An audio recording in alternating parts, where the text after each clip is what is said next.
আসসালামু আলাইকুম গাইস, কেমন আছেন? আশা করছি আল্লাহ আপনাদের সকলকে ভালো রেখেছে, সুস্থ সবল রেখেছে। আমিও ভালো আছি আলহামদুলিল্লাহ। আল্লাহর কাছে লাখ লাখ শুকর। চলে এসেছি কিছু টিপসের সাথে আর একটা নতুন ভিডিও নিয়ে আপনাদের জন্য। আমার এই ভিডিওটি যদি ভালো লাগে আপনারা লাইক আর সাবস্ক্রাইব করে দেবেন। এই টিপসগুলো ডেলি রুটিন হিসাবে করলে আপনাদের কোনো কাজ ভারী লাগবে না, ঘরগুলো পরিষ্কার পরিচ্ছন্ন থাকবে। আমি সকালে শুয়ে উঠেছি 6টায়। সর্বপ্রথমে শুয়ে উঠে আমি ভাত বসিয়ে দিয়েছি আর বাচ্চাদের ব্রেকফাস্টটাও তৈরি করে নিচ্ছি। ব্রেকফাস্টটা তৈরি রাখলে কোনো টেনশন থাকবে না, কাজের মধ্যে বাচ্চারা নিজে হাতে বের করে খেয়ে নেবে।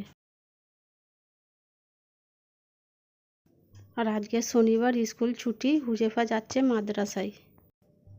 আর আমি এখানে জামাটা ইস্ত্রি করছি, হাজবেন্ড ডিউটি যাবে তো ইস্ত্রি করে রেখে দিচ্ছি। সর্বপ্রথমে নোংরা কাপড় যত ময়লা আছে, বিছানার চাদর বলো, মশারি বলো, বাচ্চাদের ড্রেস বলো, সেইগুলো আগে আমি এক জায়গায় করে মেশিনে দিয়ে আসব। মেশিনটা অন করে দিলে কাপড়গুলো ওয়াশ হতে থাকবে আর আমি একদিকে কাজ করতে থাকবো। আর এখন রেনি সিজন চলছে, সকাল সকাল কাপড়গুলো ধুয়ে না শুকালে কাপড়গুলো শুকাবে না। যখনই আপনারা ঘর ঝাড়াঝুড়ি করবেন বা ঠিক করবেন, সর্বপ্রথম বৈঠক রুম থেকে শুরু করবেন। রুম ঠিক করার আগে আমরা যদি ডেলি এইভাবে জানালাগুলো ঝেড়ে নিই তাহলে কোনো ধুলো বা মাকড়সার জালি থাকবে না। জানালাটা পরিষ্কার করার সাথে সাথে পর্দাগুলো এইভাবে ঝেড়ে নিতে হবে ভালো করে। পর্দাগুলো তো আমরা ডেলি ওয়াশ করি না, 1 সপ্তাহ বা 15 দিন ছাড়া এইগুলোকে আমরা ধুই। এইভাবে পর্দাগুলো ঝেড়ে নিলে পরিষ্কারও থাকে খুব। পর্দাগুলো যদি জানালায় এইভাবে লটকানো থাকে আর আমরা যদি না ঝাড়ি, কীরকম একটা গন্ধ পাওয়া যায়। জানালাগুলো ঝাড়া হয়ে গেলে আমি ভাতটা একবার দেখে আসবো, কেন আমি ভাত বসিয়ে রেখে এসে কাজ করছি না। ভিজে কাপড় দিয়ে জানালার রডগুলো আর চৌকাঠগুলো এইভাবে মুছে নেব। আপনারা যখনই বিছানার চাদরগুলো ধোবার জন্যে তুলবেন, একটুকু মনে করে ফ্যানগুলো মুছে নেবেন। ফ্যানগুলো এইভাবে মুছে রাখলে কোনো জং লাগবে না। আমরা যদি ডেলি এইভাবে কিছু কিছু মোছামুছি বা ঝাড়াঝুড়ি করে রাখি তাহলে আমাদের কোনো দিন ডিপ ক্লিন করতে লাগে না।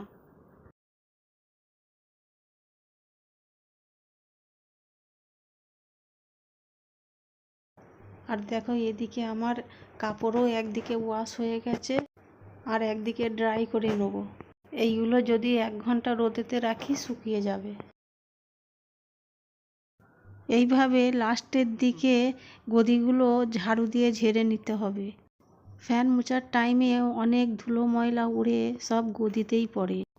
একটা জিনিস মনে রাখবেন, যখনই গদিগুলো ঝাড়ু দিয়ে ঝাড়বেন তখন এই ধুলোগুলো পায়ের দিক দিয়ে টেনে নিয়ে যাবেন। এই ধুলোগুলো যদি মাথার দিকে টেনে নিয়ে যায় তাহলে খাটের মাথার গোড়ায় সব ধুলোগুলো জমে থাকে আর ডিজাইনে যে কাঠের ডিজাইনগুলোতেও ফেঁসে যায়।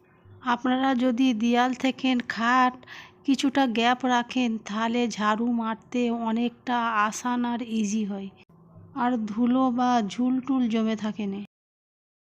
তারপরে আমাদের দেখতে হবে কোনো জায়গায় যদি খালি তেলের ডাব্বা বা পাউডারের ডাব্বা আরও অন্য কিছু ডাব্বা ডুব্বি যদি থাকে সেইগুলো ফেলে দিতে হবে। তা না হলে ব্যাগে বা বস্তার মধ্যে ভরে রেখে দিতে পারেন। গদিগুলো ঝাড়ার পরে একটা ভিজে কাপড় দিয়ে যত আলমারি থাকবে সেইগুলো এইভাবে আমরা মুছে নেব। আর আলমারিগুলো যখন রাখবেন পেছনে কিছুটা গ্যাপ রেখে দেবেন। আচ্ছা, আমরা যখন এই আলনাতে কাপড় রাখি তখন আলনার এই পেছনের রডগুলোতে দেখবেন অনেক ময়লা জমে থাকে, ধুলো। এই সব জিনিসগুলো আমরা যদি মাঝে মাঝে এরকম মুছতে থাকি বা ঝাড়তে থাকি তাহলে আমাদের এই মালগুলো, আলনা বলো আলমারি বলো, তাহলে একদম চকচকে হয়ে থাকবে, কোনো জং লাগবে না। ঘরের যাবতীয় জিনিস মেনটেন করে চলা সবই আমাদের হাতে। এই সব জায়গায় প্রয়োজন মতন মাল রাখবে, বাকি ফাঁকা রেখে দেবেন যেন মোছামুছি করার সুবিধা হয়। এখানে আর একটা কথা বলার ছিল, যখনই জানালাগুলো ঝাড়বেন তখন এই সোফাগুলো জানালা থেকে সরিয়ে সামনে টেনে নেবেন।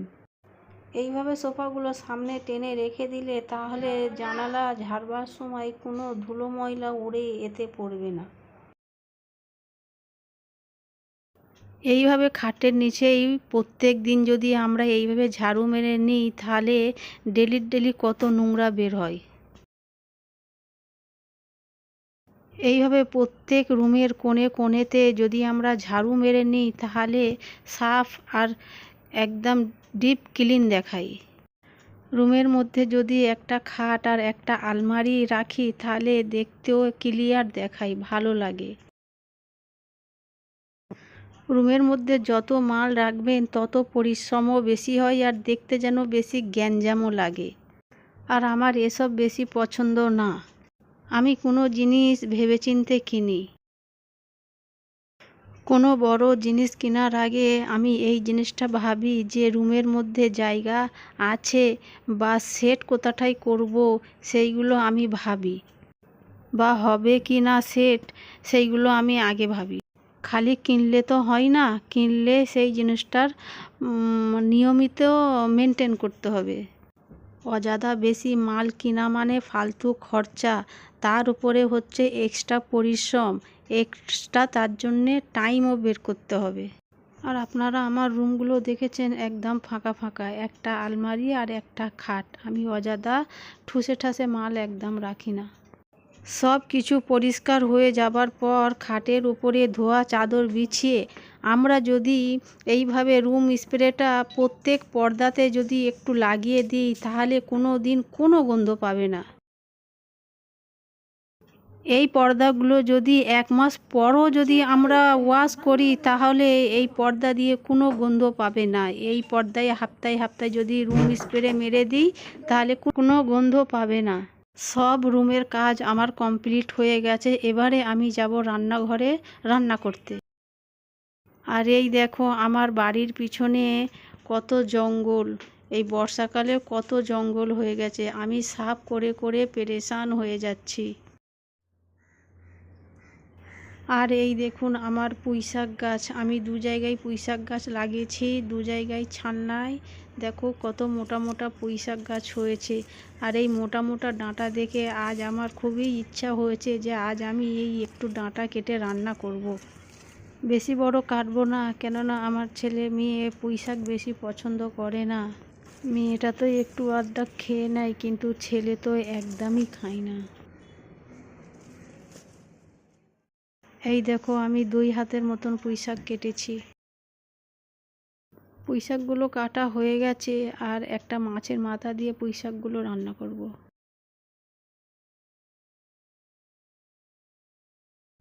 আজকের দুটো তরকারি রান্না হবে, এই একটা পুঁইশাকের তরকারি আর একটা চিকেনের তরকারি।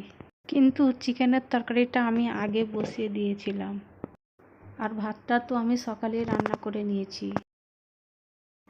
বেশিরভাগ আমি সকালেই ভাতটা রান্না করে নিই। আর এই দেখুন আমার দুটো তরকারিও রান্না হয়ে গেছে আর অলমোস্ট সব কাজও কমপ্লিট হয়ে গেছে। এবারে তরকারিগুলো কড়া থেকে ঢেলে নেব। আর সকালে আমি গ্যাস স্টোভ একবার মুছে নিয়েছিলাম আর এখন হালকা করে আর একবার মুছে নেব। তো গাইস, আমার এই ভিডিওটি যদি আপনাদের ভালো লাগে আর আমার এই টিপসগুলো যদি আপনাদের একটু কাজে লাগে বা ফলো করেন তাহলে লাইক আর সাবস্ক্রাইব করে দেবেন আর কমেন্টও করবেন আমার ভিডিওটা কেমন লেগেছে। ভিডিওটি এখানেই শেষ করছি, আর একটা নতুন ভিডিও নিয়ে আসবো আপনাদের জন্যে। তাহলে খুদা হাফিজ।